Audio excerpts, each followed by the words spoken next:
left-hand side, our friend Edgar, challenging Austin Collins. Both players on an absolute tear this year. You see numbers 10 and 3, respectively, on the SCG leaderboard. What was Austin doodling there? I don't know. I would love to take a look. Austin going to go ahead and lead off with the Serum Visions. Austin with actual white-bordered lands. So the white-bordered basics I understand because it makes things easier for fetching. Right. Until they made the unstable basics, those were actually my basics of choice because I appreciated them for that reason. Presently, I'm using unstables. Me too. Edgar with the classic Amulet Titan open of... Uh-oh. There's a bounce land. It's going to untap a bunch of times. Does he have he has the Azusa. Here's the bounce land some more. How much mana is this? It's a lot. And if he has Primeval Titan, this game's over. This is it. This is the game's over. Edgar's going to go ahead. He's going to get... No, wait. He's playing it safe? Oh, because of the thing in the ice. He doesn't want to just jam into it. This is correct.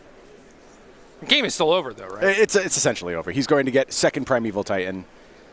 I thought he was just going to jam with Slayer's Stronghold. This is a very convoluted combo, which I'm not going to describe all the pieces of right now. Essentially, both these Titans have haste. You're going to get 4 triggers. You're going to make copies of all this. Austin says, I have also seen enough. I'm going to pick up these cards. Don't even explain it to me, Edgar. I trust that you win. Take a minute for me to get sideboards. Wow. So, turn 2 kill. Turn 2 kill. We have commentated on a lot of Amulet Titan matchups, and we have said that often on camera, when it fails spectacularly, and the deck doesn't look that impressive. Right. What we've also said is it has a turn 2 kill, which isn't really all that unreasonable. Look at Edgar, too. He's just like another day in the office. Yep. No big deal. This is what my deck does. This is why I register this deck in tournaments. And look, the buzz is starting to build around Amulet Titan, and you see something like that happen, and you understand exactly why this deck has access to some of the most broken opens in all of Modern, in addition to just a solid long game.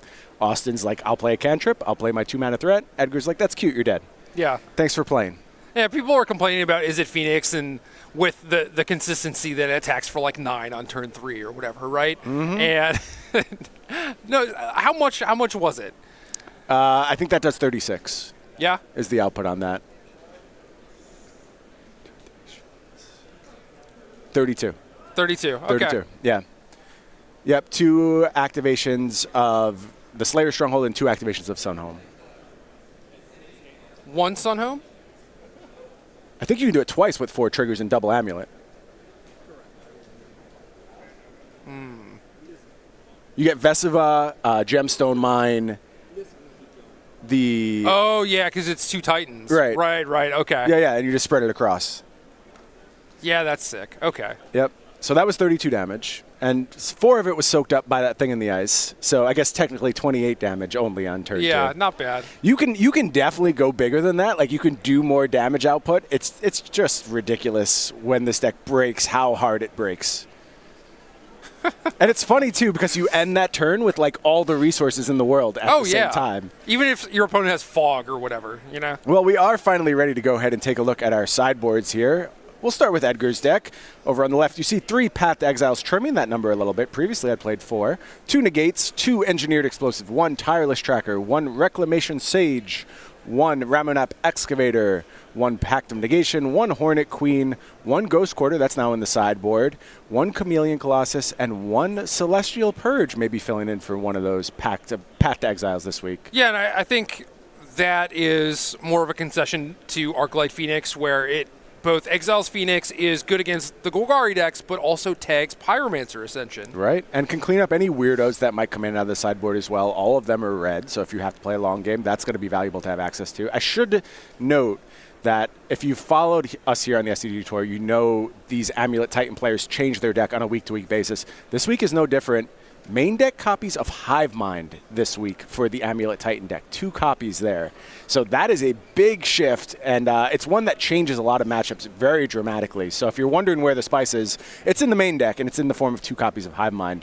Meanwhile, over on Austin Collins' side, we are looking at 1 Abrade, 1 Chandra Torch of Defiance, 2 Beacon Bolt, 2 Disdainful Stroke, 2 Spell Pierce. Here's a big shift for this Is It Phoenix deck. 3 copies of Molten Rain, finally 4 copies of Leyline of the Void in the sideboard. Jerry, One, what do you think about Molten Rain? Two, what do you like from Austin Collins' sideboard, besides Molten Rain, of course? Yeah, Molten Rain is A+. I think that everyone is ready for Blood Moon, and I think that is basically what Edgar is sideboarding around at this point, where he's like, okay, the Reclamation Sage is coming in, and Austin's just going to like Stone Rain him, Snapcaster Stone Rain, and that might just be it. I will tell you, as an Amulet Titan player, it is much harder to beat Molten Rain than Blood Moon. Right, especially at this point with Edgar still has 4 basic forests, and yeah, you're just prepared for that card. Can make some concessions in the future, could do things like Spell Pierce if that's the axis you have to fight on. You always have options as the Amulet Titan player.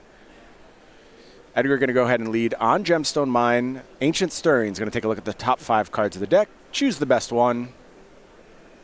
In this instance, the best one is Basic Forest.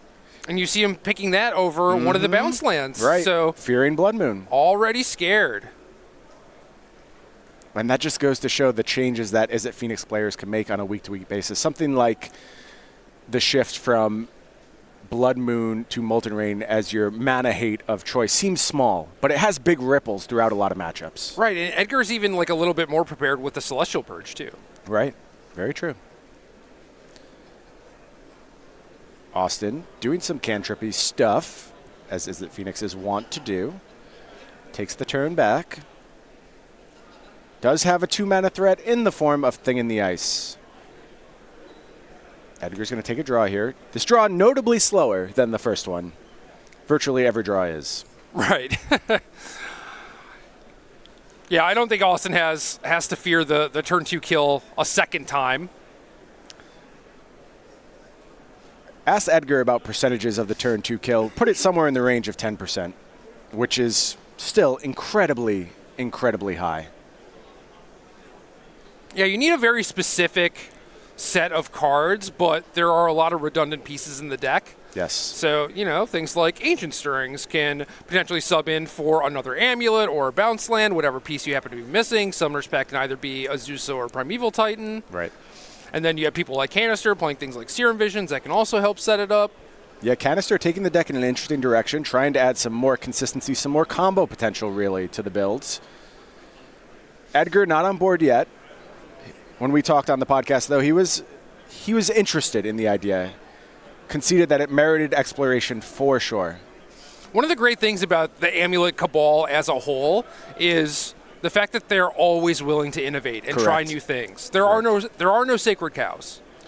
Yeah, and over the course of spending 2 hours with Edgar talking about the deck, you get the sense that he's there to learn. He doesn't have any opinions. He sees it set in stone. He thinks there's always something new for the deck to do, a new way for it to evolve. He doesn't disclose out any sources of information. He listens to everyone who has anything to say about the deck. That's a really, really valuable approach to have here on the SCG Tour. So Edgar plays out third land and then second Amulet of Vigor to play around Spell Pierce, which Austin ends up having and tagging in Ancient Stirrings, which could potentially be really good because I think if Edgar had a bounce land, it's possible he might have played it on that turn. Right, and as we know, Edgar chose to take Basic Forest when he did resolve the first Ancient Stirrings. There was a bounce land in that pile that he could have taken. But here is a bounce land.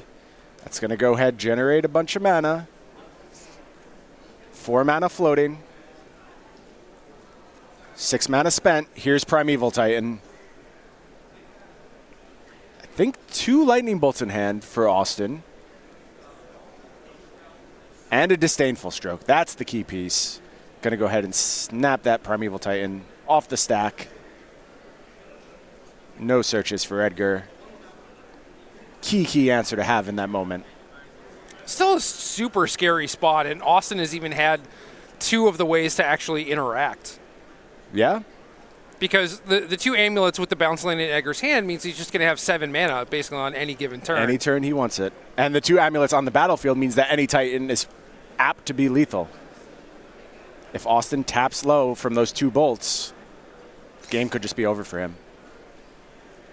Yeah, Austin still has some play because he does have the thing in the ice on 1 counter, so very true. He can bounce a Titan at some point, but the 2 amulets and a Titan trigger is just going to mean that he's going to be able to replay it whenever he wants. Yep, and he can get additional copies with things like bouncing Talaria West, using that mana, so it's hard to beat a resolved Titan, even if that Titan isn't actually pressuring you in any way.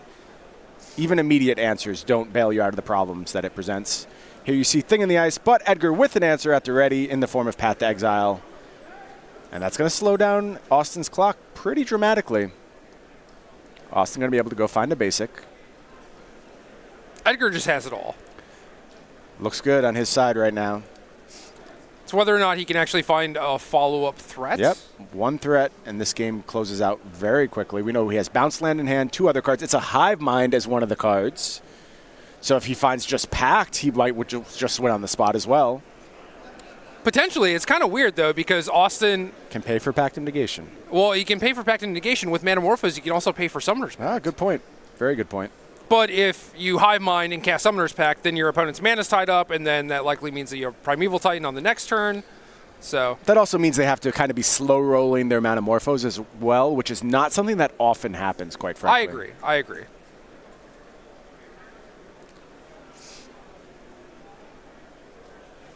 So interesting to note that if Edgar wants to make blue mana here, it will be at the cost of one of those gemstones.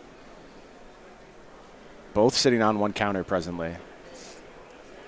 Yeah, if Blood Moon were not a consideration in this matchup, I think that Edgar very easily could have picked up the Simic Growth Chamber instead of the basic Forest off the Ancient Stirrings. Edgar is going to go ahead and tap and cast a Hive Mind. Hive Mind's a wild one. We talked about Cryptic Command and what it can do in certain matchups. Well, not anymore once Hive Mind's on the battlefield.